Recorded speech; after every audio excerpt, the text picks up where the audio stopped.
ठगों की बस्ती दूसरा हिस्सा, फैयाज के इम्तिहान। दूसरा इम्तिहान, सच और फरेब की तस्वीर। रईस ने फैयाज को एक बड़े हॉल में ले जाया।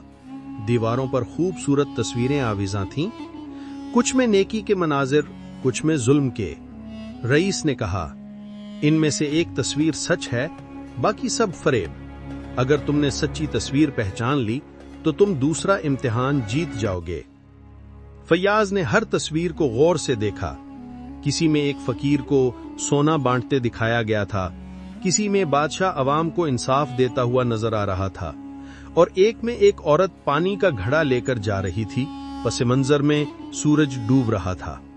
फैयाज देर तक सोचता रहा, फिर बोला, सच वही है जो दिखावा नहीं करता। ये औरत जो खामोशी से अपना काम कर रही है, यही सच है, क्योंकि नेकी अपनी तशहीर नहीं करती। रईस के चेहरे पर हैरत छा गई। तुमने वो बात देख ली जो आम आंख नहीं देख सकती। तुम दूसरा इम्तिहान भी जीत गए। तीसरा इम्तिहान, अपने आप को हराना। अब आखिरी इम्तिहान बाकी था। रईस ने उसे एक आईने के कमरे में भेजा। हजारों आईने, हर तरफ फैयाज की ही छवि। एक आवाज गूंजी, अगर तुमने अपनी सबसे बड़ी कमजोरी पहचान ली तो तुम आजाद हो जाओगे, वरना ये आईने तुम्हें हमेशा के लिए कैद कर लेंगे। फैयाज ने खुद को देखा, कभी हंसता, कभी रोता, कभी मगरूर, कभी कमजोर। फिर आहिस्ता बोला, मेरी कमजोरी मेरी अक्ल पर फख्र है।